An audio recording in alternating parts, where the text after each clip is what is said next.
So I kind of like to bring you up to date. I apologize that we were not able to meet last month, and instead we did a pre-recorded film that was because there's another group that some of you may be part of, Safi, and they moved their meeting to conflict with ours, and we only learned about that about like a week and a half before. So we had no choice but to move that. But we hope that that conflict won't happen again. So it's been like 2 months since we actually, had a live meeting. And so I'm very happy to see you all. And if any of you who don't have your pictures on, you want to turn on your picture so I can actually see you, that would be even better. But if you, haven't gotten dressed yet, or I don't know what, it's all good. It's just fine. All right. Anyway, so what I wanted to do is, first of all, kind of bring you up to date, kind of from a personal point of view, and through that, give you a bit of a sense of what's been going on in Israel. Last week, it was a very, very emotionally charged week. It was Sunday night and Monday was our annual Memorial Day for the fallen soldiers and terrorist victims. And then Monday night and Tuesday was Israel Independence Day. And as you can well imagine, being in the midst of a terrible war, coming, some months after the terrible massacre of October 7th, our losses this year, both the terrorist victims of October 7th and the enormous losses of soldiers fighting in and around Gaza over this past few months, is all so raw and so immediate. It was a very different kind of Memorial Day this year, not just for the families who lost their loved ones, but for the whole country. It's always been an interesting thing from the beginning, when Israel first became a modern state, and the government and the people had to decide what are our national days. There was a very brave decision to put the Memorial Day right next to Independence Day. And that's been a bit of a debate ever since. But no matter how you cut it, I think it was a very, very wise decision. And I think we felt that this year more than ever. Independence Day is not just a day that we celebrate and sing and dance and all have a good time. But from the beginning, it was very clear that in order to appreciate what Independence Day is, how great the miracle is, how special, how much we can appreciate it, we at the same time have to be able to appreciate the great sacrifices that were made in order to enable the state to become a state, enable us to become an independent nation, which in itself was such a crazy miracle. I mean, think about it, a nation exiled from its land for almost 2,000 years, coming back and reconstituting itself as a modern state. That's crazy, okay? And needing to understand the sacrifices that were made all along for that. So that's really what it's always been. And as I said, this year was a much more raw, difficult time. And for my own family, it was particularly difficult, as I think most of, not all of you know. My nephew fell in battle on January 1st.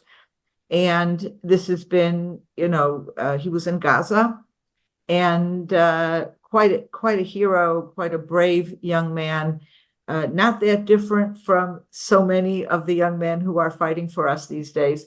But it just brought it all so much closer to us. So when we went to the ceremony, what typically happens is that there's let's say national ceremonies on television, take place in Mount Herzl, which is the main military cemetery in Jerusalem. And then every town and city, village, kibbutz, everybody has their own local ceremony at the same time. And every year I would debate, do I want to stay home and watch the national ceremony on TV? I'm talking about Memorial Day in the evening, Sunday evening, or do I want to go our own community ceremony. And I sometimes do one and sometimes the other. This year, of course, there was absolutely no question because our family was so personally involved. We were going to be at the community ceremony. And we are a family. We all live in Karnei Shomron. So we're talking about my brother and my sister-in-law. They're the ones who actually lost their son. They live here, as well as my two sisters. And my mother, who lives in Jerusalem, came out for the ceremony. We had two different kinds of ceremonies. At night, thousands of people came out. It was in an outdoor area in the community. So, of course, the most moving part of the ceremony was the fact that family members of the people who had fallen, there was a family member from each one that had fallen in this past October 7th. There's a father of a girl who was murdered at the Nova party on October 7th. And the others were parents or brothers or sisters of soldiers who had fallen in the battles.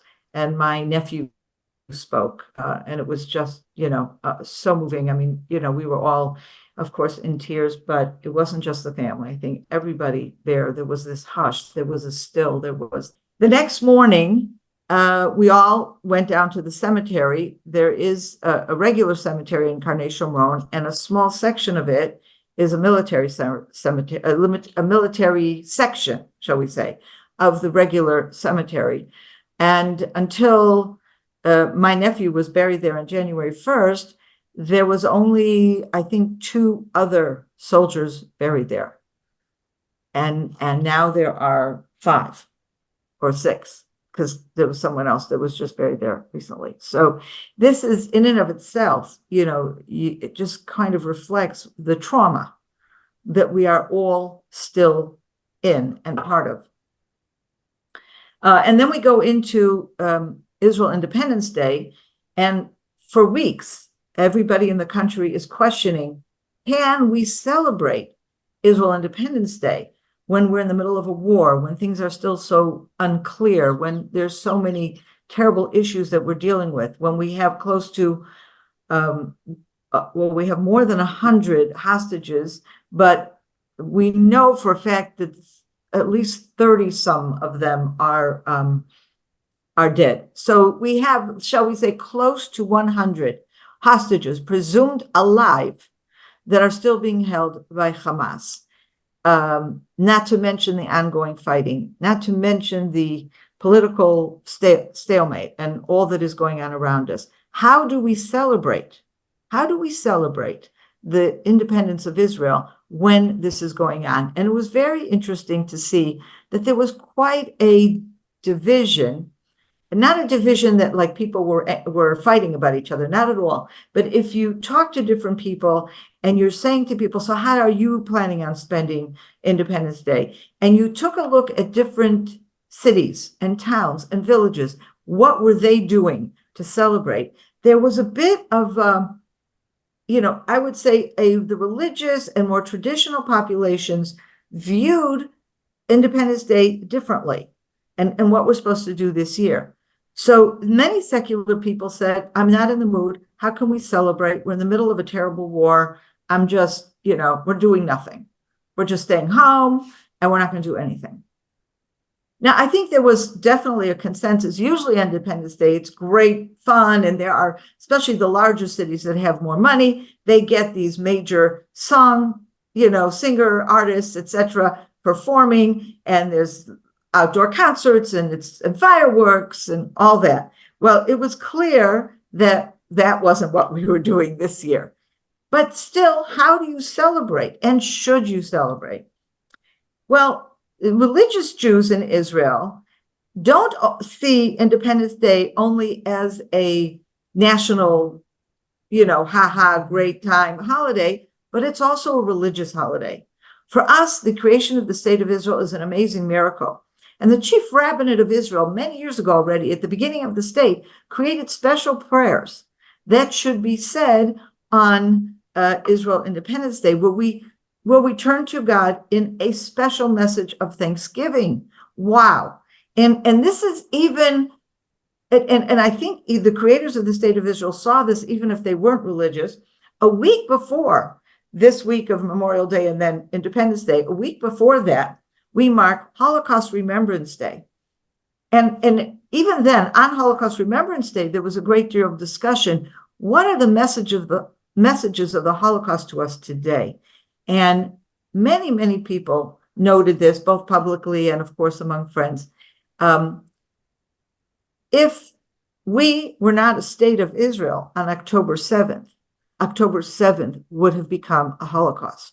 If we did not have our own army and our own ability to defend ourselves, no, there would have been nothing to stop a Hamas, because Hamas, in their nature, in their evil, in their goals, they're no different than Nazi Germany.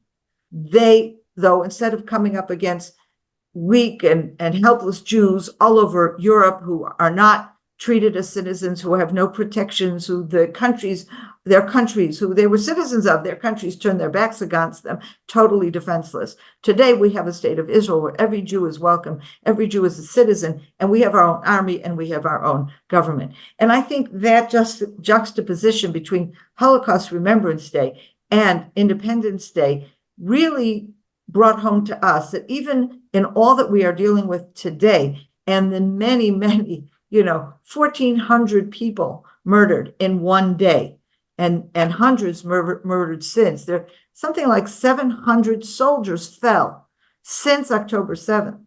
And in the year before, 30 soldiers fell.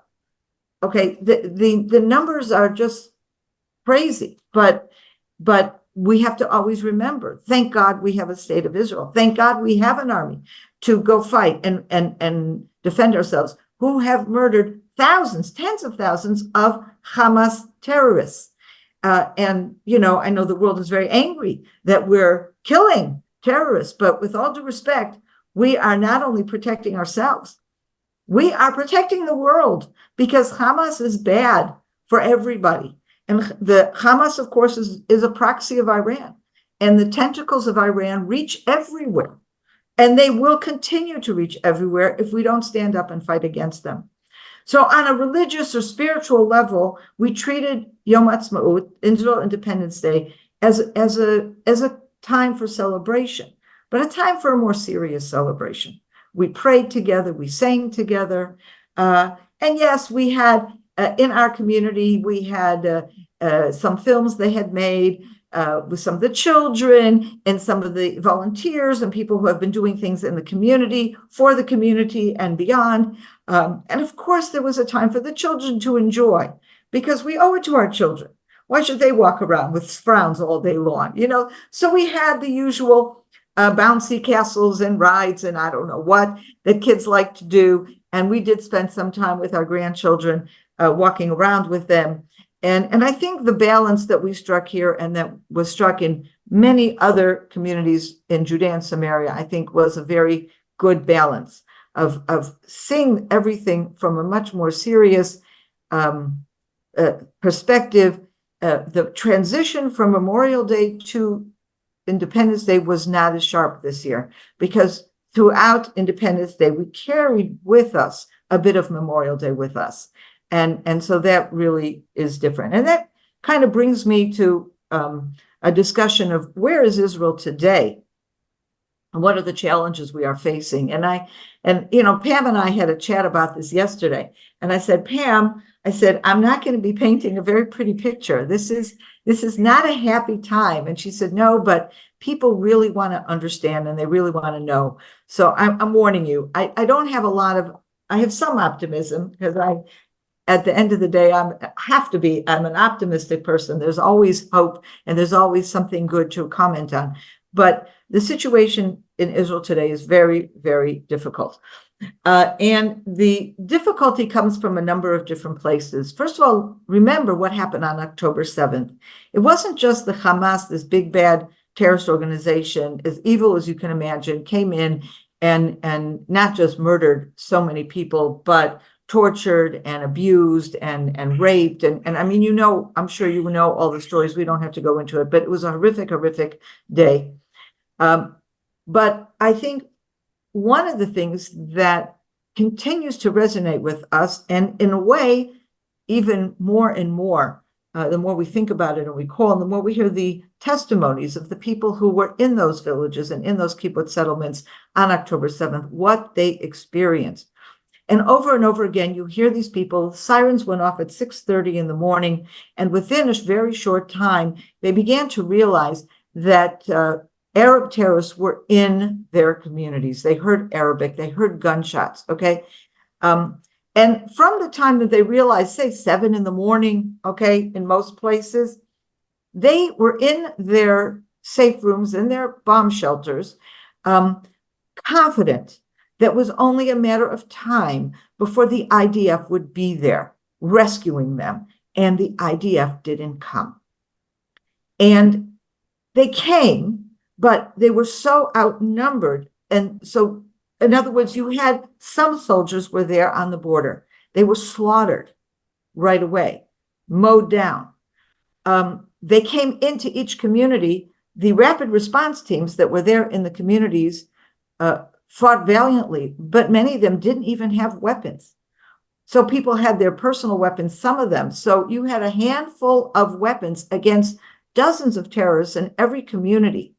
They were outnumbered and they were killed. They were mowed down. So that it was hours before the IDF sent reinforcements. Now, how could this happen? We don't have an answer to this very day. Now, it could be the army knows, we don't know. At the beginning, there was a feeling like we cannot waste time now, or we cannot waste our concentration or attention on dealing with what happened, because we have a first priority, and that is to fight. And there was an immediate call up of 350,000 reserve soldiers who immediately went into action. Some of them were sent to the north because, as you know, we have an ongoing battle with Hezbollah in the north. That hasn't stopped. But of course, the major focus has been in Gaza. And what has happened is that even today, and so there was very intensive fighting for months. But beginning in February, most of the reserve soldiers began to be released. So that today there are far fewer soldiers fighting in Gaza than there were before, far fewer soldiers anywhere. And we all feel this because it is our children and our husbands and whoever that are actually fighting. So we know that they've come home. We see it. Israel pulled out many of, or most of, its fighting units from Gaza for weeks. And at the same time, and they're saying, no, they know what they're doing, but the questions keep piling up. Not only what happened on October 7th, but the fact that the same people that were responsible for the intelligence failure, for the operational failure of October 7th are still running the military. And on the one hand, you can say, but these are our most senior officers. We don't have time to start training new ones in the middle of a war. On the other hand, there's a point at which you say, are they the best ones to be running the military and managing this war? While the war was going on in its intensity, there was a great deal of confidence in the military. And I would also say that right before October 7th, the country was at an all-time level of division. The judicial reform, which when I mention those words, judicial reform, it seems like a bad dream from a long time ago. So much passion was expressed on both sides of that argument. Today, nobody cares. Okay, it's no longer an issue. It's all dead and whatever. And we can analyze what happened, but it's not relevant to us today. But excuse me. What happened during this whole conflict over the judicial reform was it became clear that the issue was not the judicial reform. The issue was a great division within the country, more along political lines than along ideological lines. There is some ideological disagreement in Israel, but we agree on probably about 80. I would say the overwhelming majority of the country agrees on about 85% of the issues. What was so divisive was how people are seeing and responding to our current government. And this is a government that represents an ideologically right-wing position. But there's also been a lot of questioning as to whether, even among right-wing people, are they good politicians? Are they honorable leaders? Are they pursuing policies based on what is right and what is best for the country? Or are personal interests and political interests getting in the way? Well, that remains a debate today. But for the first few months, those debates kind of were suppressed. The country was truly united behind our armed forces, behind our leaders. It didn't matter what were the debates from before, because we were totally united in the need to fight this war. And many of the criticisms that have come up around the world, and we'll be talking a little bit about that as well, accusing Israel of war crimes and accusing Israel of murdering innocent civilians, there was no debate in Israel about that whatsoever. Whether you're from the left or from the right or in the middle, everybody in Israel, except maybe a few fringes on the far left that, you could count them on one hand. The country is totally united in the justification for this war, in the need to prosecute this war, in the need to defeat Hamas and to do whatever is needed in order not only to defeat Hamas, but to get our hostages back. Now, the hostage crisis has created another issue. Understandably so, the family members of these hostages are pressuring Israel to make greater concessions than is probably good for the country. Someone whose loved one has been there and they're afraid they're not even alive. They're afraid God only knows what they've been going through. And the testimony of the people that were released in November reinforces the fact that these people went through horrible, horrible torture and abuse. And so I can understand their anger, and nobody is criticizing the anger and the passions of the family members of these people.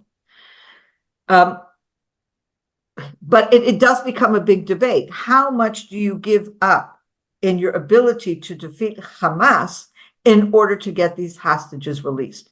And it did come to a point where the government of Israel was willing to give up much more than they had been willing to, when many people opposed this compromising position. But in the end, Hamas rejected even those compromises. And so where are we today? We are now in a situation where the government of Israel has reduced the intensity of the fighting, well, at least until about a week ago, reduced considerably the intensity of the fighting, trying with pressure coming from the United States and from Europe and from some of the more moderate Arab countries and Egypt, etc., who are involved in the hostage negotiations. Pressure is to reduce the level of fighting, to give this negotiations for the hostage release more of a chance. But about last week, it became clear that even with all the compromising we made, Hamas is still not moving forward. And so Israel has begun to increase its level of fighting. What is frustrating all of us? At the beginning of the war, we captured the northern part of Gaza, Gaza Strip. We captured the city of Gaza. We captured all the refugee camps and the villages all over there. And then since then we pulled out. And what happened after we pulled out? Hamas came in. And we would see pictures of Hamas terrorists in the very same places that we destroyed a lot of their buildings. We see Hamas is back and running things. We see all this humanitarian aid that actually most people in Israel were against even putting in to Hamas. It put them under siege. It's the only way we can pressure them to release the hostages to whatever. If they're not going to surrender, at least release the hostages, and then we continue fighting them or whatever. But because of the pressure, especially from the United States, we have put in ongoing enormous quantities of food and fuel and medical supplies and all sorts of things. And we hear the president of the United States saying, but there's innocent civilians in Gaza. So first of all, I would question how many innocent civilians there are. I can tell you from personal conversation that I had with those of my young family members, my children, my nephews who are in Gaza. They fought in different parts of Gaza. And what they did is it's house-to-house combat. They're going into a house, they're clearing it. Most of the time, by the time they get to a house, the house is cleared of people. But they're going in there and they see what's there. They see a picture of Al-Aqsa and they say, we're capturing Jerusalem, okay, in Arabic. They see explosives in every house, including in children's bedrooms. They see tunnels going down, piers, shafts going down to the tunnels in children's bedrooms. There isn't a house that is not glorifying Hamas and cooperating in some way with their deadly mechanism. So when you hear this eyewitness reports, you have to ask yourself, really, are there innocent civilians in Gaza? Well, there may be some. There may be some. I'm trying to give you a sense of what's going on in Israel. So the bottom line is this. People are angry. People are angry if they're families of hostages. They're angry in two directions. There are some who are angry because they think Israel should have compromised even more, been willing to stop the war. Now, most of the country doesn't agree with that. Okay, stop the war to get the hostages back. But this is one of their passions. But there are many families of hostages, together with, I would say, most of the country, that are saying, why did you pull back? Why did you lower the intensity of the fighting? Why didn't you keep going? Because now what's happening is they're going into Jabalia and they're going into places like near Khan Yunis that they left, and they're going back and recapturing them. And this is what is creating a great deal of frustration. On Yom Ha'atzmaut, on Israel Independence Day, there are two major events that have absolutely no political characterization to it at all. One is the International Bible Contest. I don't know if you know this. It is amazing. Every year on Independence Day from 11 to 1, there is a nationally televised International Bible Contest that is both, it's young people, it's high school students. They're coming from Israel and they come from Jewish communities all over the world, and they compete. And believe me, they know their Bible. And it's televised so that we always watch it and we try to get the answers in. It is so hard. And I know my Bible, okay? It is really hard, those questions. And those kids are just amazing. And anyway, so the prime minister is always at the International Bible Contest, and he always personally asks a question. One of the questions, he poses the question to the contestants. He wasn't there. Also on Independence Day, there is an annual ceremony in the house of the President of the United States, of President of Israel, and they award medals of valor to the most promising soldiers in the IDF. Every division, puts forward their recommendation. And these, I don't know, there's probably about, 10 or 15 of them, and they are the best soldiers. They're the best soldiers in the IDF today, and they get these prizes. And the prime minister it's always in the president's house, and the prime minister is always there, and he was not there. The prime minister of Israel is not coming out to address the country. He doesn't, because he's afraid. He's afraid. There is such criticism against the prime minister of Israel today, from the left, from the right. Some of it is justified, some of it is not justified. But we are now in the situation that on the one hand, we are facing enormous problems, existential problems. Is this war being prosecuted properly? Is the hostage crisis being handled properly? Is our foreign relations being handled properly? We have huge problems from the United States. We have now, yesterday, the International Criminal Court handed down indictments and against our prime minister, our minister of defense, unprecedented for the leaders of a democratic country to be issued arrest warrants by the the criminal court. So, and of course, we reject it and we think it's ridiculous, but Israel is facing challenges on every front, not to mention 60,000 Jews, Israelis from the north of Israel have been living in hotels since October, and we haven't even begun the war against Hezbollah in Lebanon in the north. At a time like this, we need a government and a prime minister that can command the confidence and the trust of at least the majority of the country. The prime minister himself understands that he is in trouble because he is not appearing. He didn't come to these events on Independence Day. He is not addressing the nation. And that doesn't mean we love the opposition, okay? There are people who are who are putting forth ideas, but there is a sense, I must say, if we were to put politics aside, and I have to say, on the other side, yesterday, for example, there were huge demonstrations in Jerusalem against the government, and makes it made very angry. They block roads, etc. Now, I'm not a fan of this government in recent months, but on the other hand, what they have done is they've taken the issue of the hostages and made it totally political. And that's bad. And so the unity that was felt in this nation for the first few months of the war is beginning to fall apart. But I have to say, it is falling apart at the political level. It is not falling apart at the personal level. We have soldiers who are fighting shoulder to shoulder, who came back from the war, who had fought shoulder to shoulder, and saying in every possible venue, we fought shoulder to shoulder because we agree on all of the important things. It doesn't matter for religious or secular or right wing or left wing, we are united, and we're calling upon our leaders to act responsibly, to talk normally to each other, and to create confidence in the nation. This current government is failing miserably in that. So today, I would say, I think a lot more people would like to see elections, even though we're in the middle of a war. A lot more people have lost confidence in the ability of this government to do what needs to be done. They've lost confidence in the ability of the senior command of the IDF to do what needs to be done. So in Israel, we're in big trouble. We really are. And I have to say that I have to end in some level of optimism. And that is, number one, the people of Israel are gold. Gold.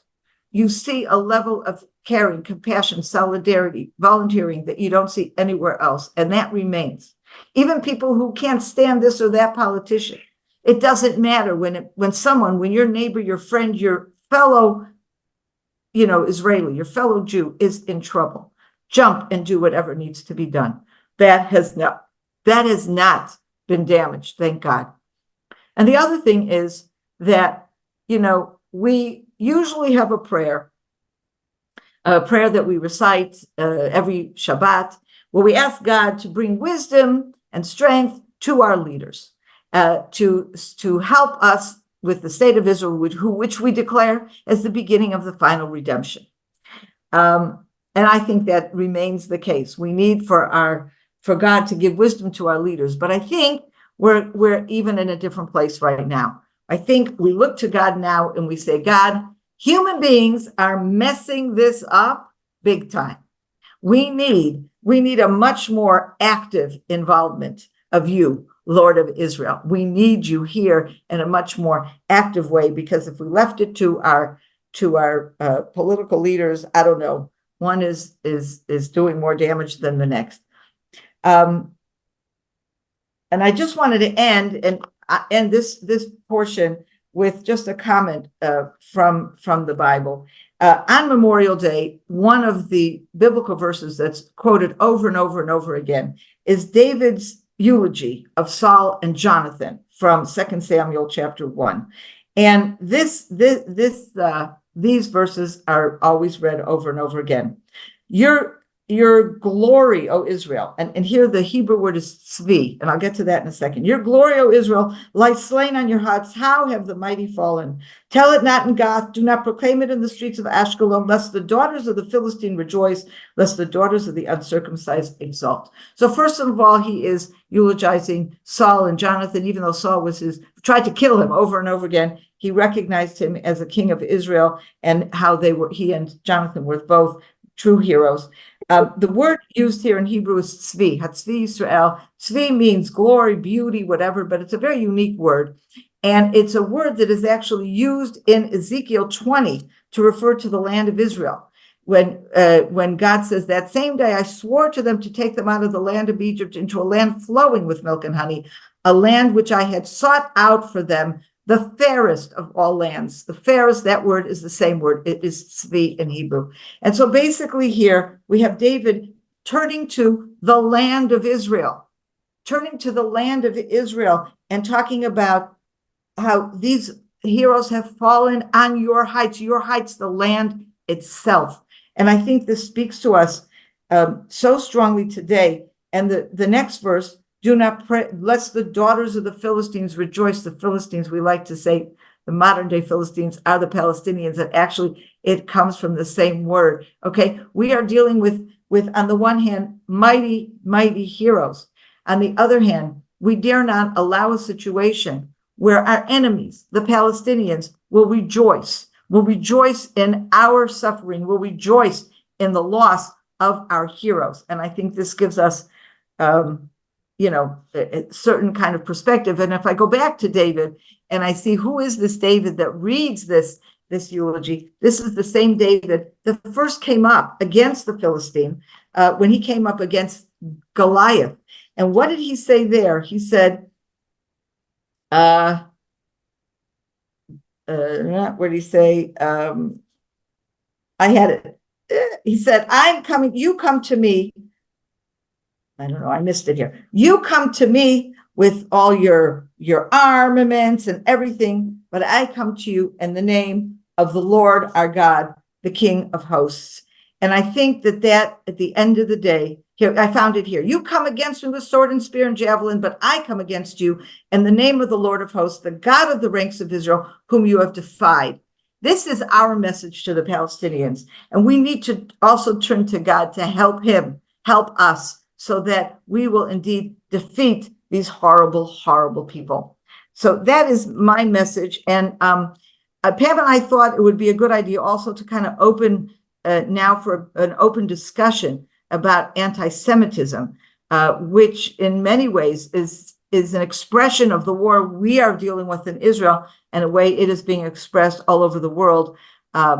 Terrible anti-Semitism has come to light, and I know you're feeling it in Australia. So I would just like to open up if people have comments, questions, want to share with me some of what you are seeing in Australia, or I know some of you also from the UK, what you're seeing in London or wherever. I would love to hear that. If we can put our hand up and then we can ask the question. Anne's first in there to jump up with her hand. Hi, Anne. Hi, Pam. I'm Sondra. In Australia, we've got a terrible, dreadful minister called Penny Wong. She's hideously so anti everything of God. So wicked, absolutely wicked. It's just in our federal government, a state government, we're facing it everywhere. It's just like a disease and a cancer. It's just spread throughout our whole nation. You can hardly find a good MP that will stand for godliness and righteousness at any level, whether it's local, state, or federal. So we do stand, and we need to be effective. We do pray, but like what you're facing, man is just failing. Government is just failing. Our only hope is in God. Everything else is just a disaster. Complete and utter disaster. And you, it's just wonderful to see you can smile. Thank you. And your video, you and Shmuel, what you shared when you were happy, my heart was breaking for you guys. I couldn't comprehend the pain that you're going through. Then I saw that video of you and Shmuel. You joked, you laughed, and that was just ointment to my soul. I'm like, okay, I'm okay now. I can breathe. But thank you. Do that again. But anyway, yeah, Australia's a mess. It's a basket case and getting worse. Yeah. Thank you, All Anne. right. Mark? I'll give actually a somewhat contrary message to that, because I was at the Never Again Is Now rally in Melbourne on Sunday. And as someone I think said earlier, we had about 7,000 people there, and that was in a day when it basically rained fairly heavily for the hour before the rally started. I got there just after the rally started. And we had a little bit of rain on and off, but nothing very heavy during the actual central part of the rally. But I can tell you that the rain didn't dampen our spirits at all. And there was very good representation from both the Christian and the Jewish community. There, they had a number of different speakers. We had at least 2 senators from our federal parliament speak. I think there may have been some others. I wasn't totally familiar with the identities of all of the speakers. We had a well-known Jewish singer address the rally. We had a member of the Iranian community speak and talk about the solidarity of the Iranian people as distinct from their government with the Jewish people. And we had, so we had a number of different speakers. We had a number of different songs, and the atmosphere was very good. Yes, there was an alternative protest, a much smaller one up the road that was kept at a distance from us. And the media did tend to emphasise the a few little clashes between them, but I personally didn't witness anything, and I felt very safe there. Well, that's That's really very cool. encouraging. I heard about this Never Again Is Now movement in Australia, and I think it's amazing. So thank you, Mark, for bringing that encouraging word. I'm Joanna, from across the waters. Greetings to everyone. So we had Yom Hamatzot, the embassy put on a function last week, and the pro-Palestinians inserted a sound machine that pummeled the building for 4 hours with a woo like this, and it was right in the heart of the business district, so it would have reverberated off all the buildings in the central area. And we had to have a police escort in and a police escort out to attend the function.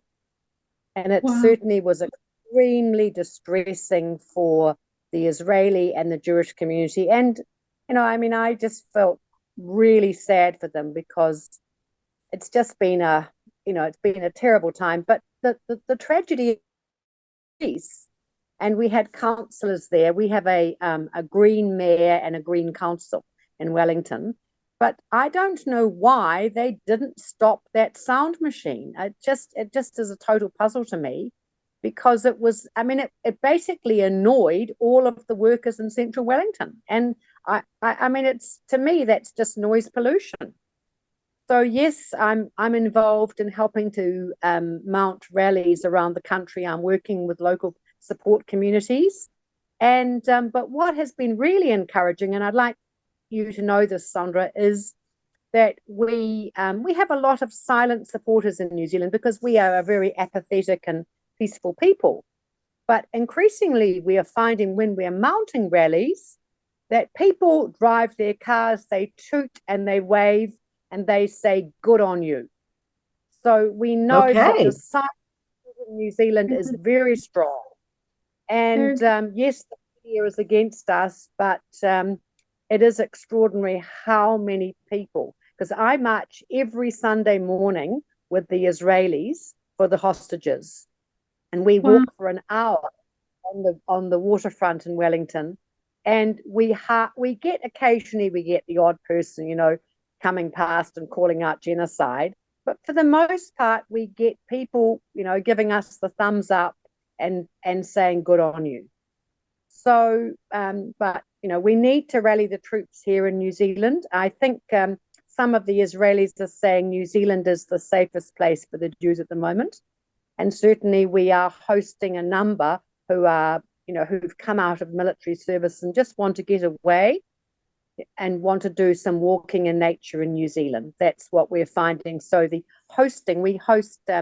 been hosting Israeli travelers for about 30 years in our homes. Wow. And we have over 500 sites of hosts in New Zealand. And normally the season is over our summer, the Southern Hemisphere summer, but we're finding now increasing numbers are coming now.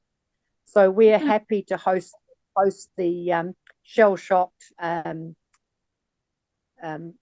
military personnel, and we'll just wait and see what happens. But we're just trying to really, the New Zealand Jewish community has gone to ground. It's the Israelis who are the ones who are rising up. We have, like Australia, 2 separate communities. Yeah. But the Israelis are here to fight, and so the Christians are standing with them.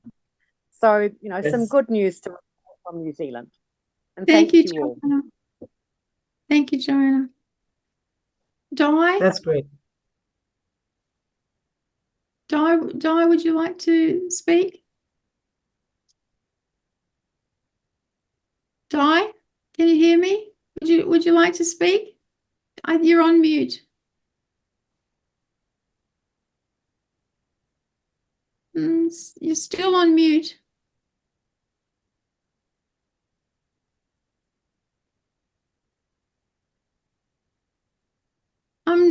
Di, you're on. Okay. Oh, that's better. Perfect. Right. Okay. Right. I met Sondra many times in Nancy's farm. So hi, Sondra. So, Hi. Sondra, it's lovely to see you.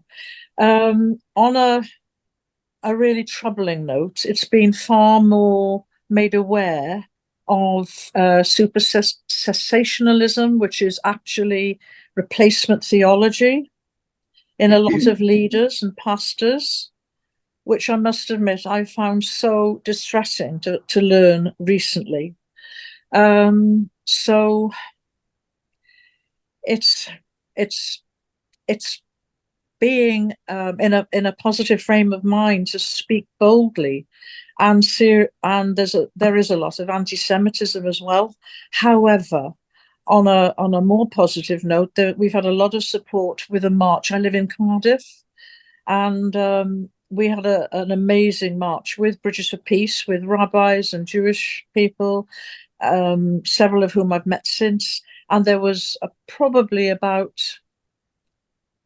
700-800, maybe 1,000 of us that walked through the main streets of Cardiff, and there was very, very little. We obviously had a police presence, but I promised them there would be no rioting or anything that was bad. Obviously witnessing in a way to the police.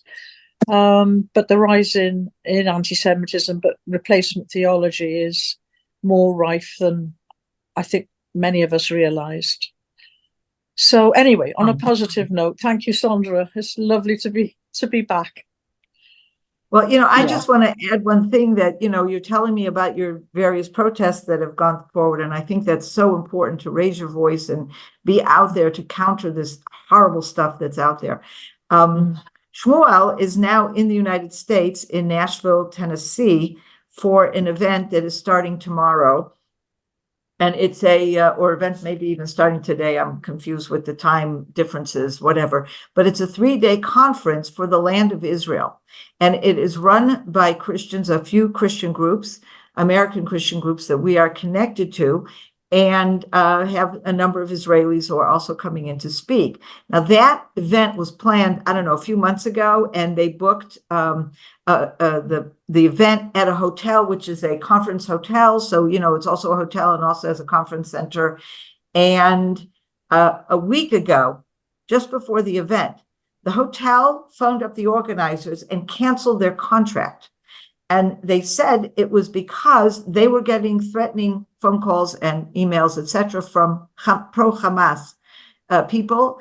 And when they went to the police and they said, "What are we supposed to do with this? Can you protect us?" The police said, "We cannot protect you," and gave total credence to the hotel, who then just canceled the event and breached the contract. Now, of course, they're suing the hotel, but they had to scramble. This became, and this is the good part of this, that's the bad part of the story.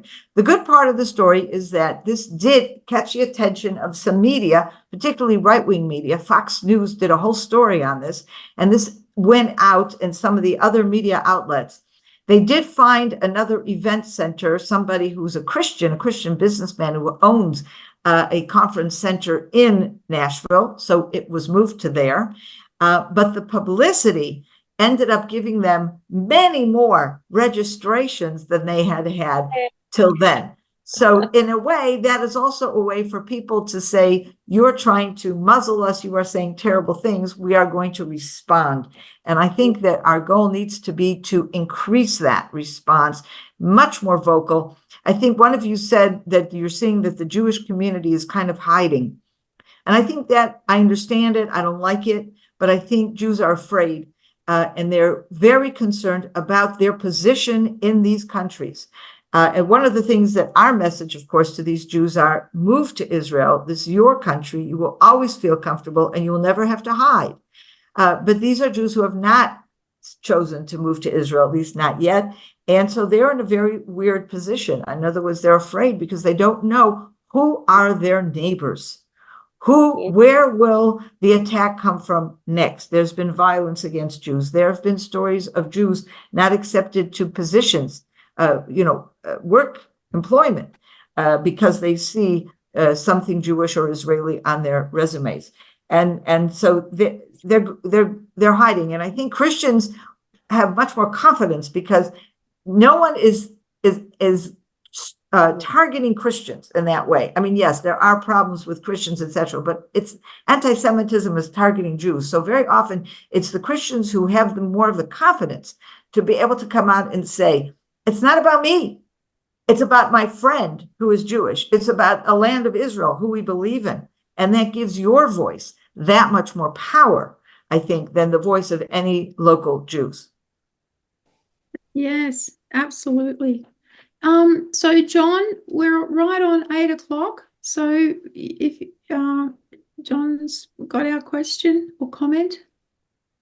Yeah, good to see you, Sondra, from the southern tip of Australia, the bottom of Tasmania.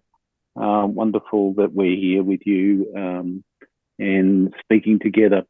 Just encouragement, and I think it's so easy to look at all the things politically wise and physically wise that are negative at this time. And don't worry, I get caught up in all of that as well and get very angry. But I also look at things that are happening positively. And in this country, we now are about to announce the Israel Allies Caucus in the Parliament, which will have 23 to 27 members of upper and lower house who support Israel and are actively speaking out against Palestinian recognition and the situation in Palestine at this stage. We have a newly formed foundation that is going to support and educate and work towards anti-Semitism. And we've got Christian organisations working with Jewish organisations to help our parliamentarians and our representatives and our business people to understand the truth, which we don't see much of. So with all the negativity, which I agree, I hear from, major generals in the IDF who now can't get their reservists back because they're so disappointed. I hear the political situation in the workings against each other that are now coming to the fore as against the unity that you spoke about. So we're in agreement with all those things. And then I go, but then again, God. But then again, God, you can do Absolutely. with David and his followers anything. You can do all things. So I just want to go, we need to not just recognize the evil that is happening in this world, but we need to recognize that God is raising up people for this time, for his kingdom, and that we need to be praying with them and for them, and also to be praying for the enemy that we have in the spiritual realm that we face day by day. So that's a little bit of a comment, a little bit of an encouragement, a little bit of thank you for all that you are doing and all that you have done. So thanks, Pam. That's good. Thank you, John. There's some magnificent Australians, Christians and secular Australians who are seeing and are concerned and want to make their voices heard. And I think one avenue is this Never Again Is Now rallies. But so yes, so Sondra, we could close now because we've gone 8 o'clock. Thank you so much for coming and telling us what's happening there. And I see Joy is on, and I know she's down in Jerusalem. So sometime soon, if the Lord lets me, I'll be there. But we'd like John Lockwood to close in prayer. And thank you, Sondra. Thank you, and thank you all for your support, your kind words, and for everything you've done for us for so long. It's a pleasure. So we just say, Father, thank you. Thank you for all that you are doing. The words of the song, you are working when we can't see you or hear you or know what you are doing, but we believe by faith that your hand is upon your people and your lands. So we just give you a thank you for all of that. And we say, Lord, with Sondra and family and our friends in her area, let alone the rest of Israel, the hand of protection that you have upon them, upon their people, when everything looks like it can't get any worse, somehow you come and you give relief and you give a blessing and you give protection. So we just give you a mighty thanks. And we have a declaration, Lord, that these are the people that you have designated. This is the land you have designated. We are part of that. We work with you and support what you are doing. And we give you all the praise and all the glory for the end outcome, Lord, because we know it will be as you have designed it. So we give you praise in the mighty, mighty, mighty name of our Father, our glorious Father. Amen. Amen. Joy Amen. is just resting at the moment, but she's listening. Ah, Hi, that's Janine. That's Hi, Janine. Sondra. I raced down the hill, or I tried to, but you know, buses and all of that. So I got here just as it was starting. Yeah. So I'm so glad I heard that. Yeah, we're having a wonderful time here in Jerusalem. I don't want to leave. We don't want to We had leave. lunch just to make you all jealous. Yes, I had no, lunch with Janine and with Joy and with Marion, and we had a wonderful time.